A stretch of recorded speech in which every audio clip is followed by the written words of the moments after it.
Bienvenue dans Mémoire d'étoiles, un podcast où nous allons redonner vie aux histoires oubliées et aux destins méconnus de personnes prises dans la tourmente de la Shoah. Ce terme, Shoah, désigne la mise à mort de près de 6 millions de juifs d'Europe par les nazis jusqu'en 1945. Afin de commémorer le 80e anniversaire de la libération des camps de la mort, le service des archives de la communauté d'agglomération Seineur s'associe avec le lycée Marbloch de Val-de-Reuil pour rappeler ce que vécurent les juifs du département de l'Eure durant la Seconde Guerre mondiale. À travers 9 épisodes, découvrez des récits de vie souvent tragiques, mais pour certains porteurs d'espoir. Ces histoires vraies, rédigées à partir de documents d'archives, prennent vie grâce aux voix des lycéens et des archivistes qui vous invitent à plonger dans un pan d'histoire à ne pas oublier. Mémoire d'étoiles, épisode 3. Passé en zone libre. Les Juifs eurois ont fait l'objet de 3 grandes rafles, en juillet et en octobre 1942, ainsi qu'en octobre 1943. Pourtant, dès le début de l'occupation allemande et la mise en place des mesures antisémites, de plus en plus restrictives, certains ont fait le choix de fuir en zone occupée et de passer la ligne de démarcation. Dans cet épisode, nous suivrons des destins bien différents. La famille Melich, arrêtée après l'invasion de la zone libre par les Allemands, Victor Bonan, qui donna sa vie pour la France, ou encore Albert Axelrad et Alfred Karp, qui survécurent parce qu'ils avaient décidé de fuir au bon moment. La famille Melich est composée de Didier, Caroline, Clément et Lucien. Didier Melich est né le 27 mai 1897 à Yekpert en Hongrie. Sa femme Caroline Davidson est née le 15 juin 1902 à Rostchouk, en Bulgarie. Ils sont tous les deux de nationalité roumaine. Leur premier fils, Clément, est né le 26 novembre 1926 à Paris et son frère Lucien, le 2 octobre 1929 à Sevran. Didier Melich participa à la Première Guerre mondiale en tant qu'engagé volontaire à 17 ans, dès le 21 août 1914 dans la Légion étrangère. Après avoir habité la région parisienne, la famille s'installa à Évreux, à la Sente de Bordeaux, le 26 juin 1939. Ni Didier, ni Caroline n'obtenèrent la nationalité française. Ils sont inscrits au registre de recensement des Juifs en octobre 1940 en tant qu'étrangers. À partir de mars 1941, Didier subira de multiples difficultés en lien avec sa profession, marchand forain, et sa religion, juive. On lui retirera son récépissé de déclaration et son droit d'exercer. De 1931 à 1941, il était titulaire d'un récépissé de marchand ambulant qui lui fut donc retiré. Suite à cela, il décida de se lancer dans la vente de vêtements imperméables, mais échoua dans son projet. Cela le conduira à travailler en tant que manœuvre et de façon très irrégulière chez Monsieur Ruiz, marchand de fruits et légumes.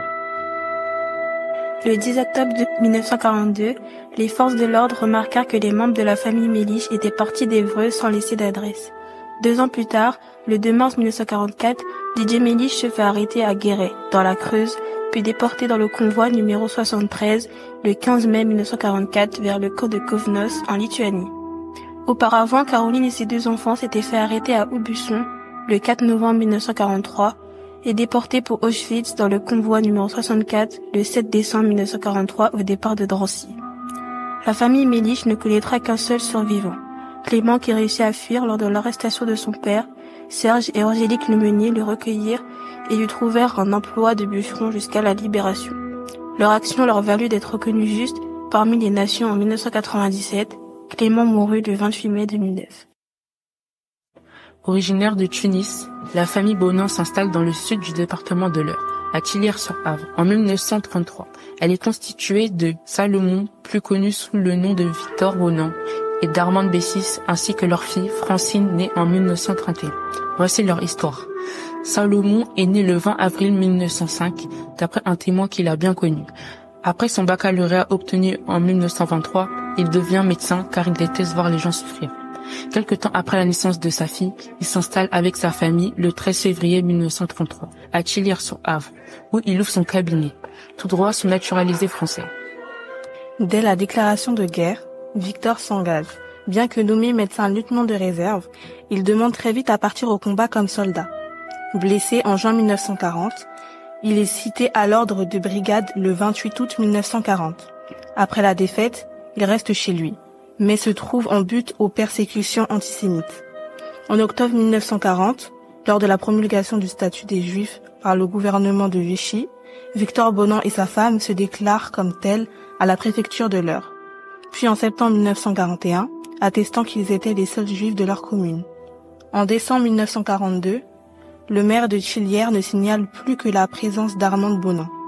Entre deux, Salomon Victor continue à exercer comme docteur, avec le soutien de l'ordre des médecins qui, le 27 juillet 1942, demande à ce qu'il puisse, malgré l'interdiction faite aux Juifs, recevoir les appels de ses patients.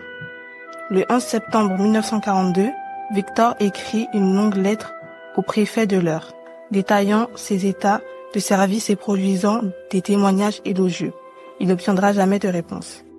Voyant la situation se dégrader, l'homme décide de quitter sa famille et rejoint le réseau parisien Bourgogne, spécialisé dans l'aide aux aviateurs alliés abattus en France. C'est au cours d'une exfiltration vers l'Espagne que Victor Bonan décède le 18 novembre 1943 dans les Pyrénées, en tentant d'échapper à une embuscade tendue par les Allemands. Victor Bonan, de son arrivée en France jusqu'à sa mort héroïque, s'est comporté en patriote exemplaire. Il n'a eu cesse de prouver sa fidélité et son attachement envers son pays d'adoption, au péril et au prix de sa vie, laissant derrière lui une veuve et une orpheline, qui toutes les deux survécurent à la guerre. Né en 1915, Albert Axelrad est lors de la déclaration de guerre professeur d'anglais à l'école des Roches à Verneuil-sur-Avre, où il réside avec sa femme. Signalé comme appartenant à la race juive en 1941 et menacé de déportation, Albert disparaît sans laisser d'adresse en 1942. Il s'enfuit d'abord en Algérie, puis sert dans les troupes françaises comme interprète. Il suivra également les troupes alliées en Italie et en France.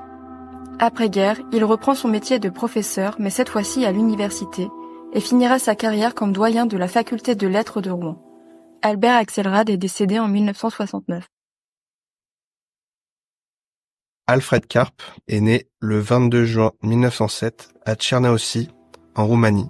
Il a obtenu par la suite la nationalité française. Il travaille comme ingénieur teinturier chimiste pour les établissements Miquel, situés à Louviers. Lorsque la Seconde Guerre mondiale éclate en 1939, il est mobilisé à Issoire dans le Puy-de-Dôme, puis est rapidement démobilisé en 1940. De confession juive, il est convoqué au commissariat de Louviers le 3 juin 1942 pour recevoir son étoile jaune. Alfred ayant choisi de ne pas se rendre à sa convocation, une enquête est alors ouverte.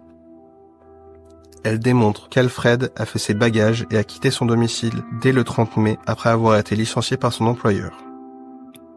En août 1942, on apprend qu'il est passé en zone libre. Il survit à la guerre et finit sa vie le 15 février 1996 à Sevran, en Seine-Saint-Denis. Si Victor Bonan est mort pour la France, Albert Axelrad a pu rejoindre la résistance et lutter contre les nazis. Alfred Karp, lui, s'est caché sans se faire prendre. Clément Mélich fut le seul survivant d'une famille qui avait cru trouver le salut en passant la ligne de démarcation, et ce, grâce à l'aide désintéressée d'un couple qui osa tendre la main et aider ce jeune homme désormais seul et sans famille.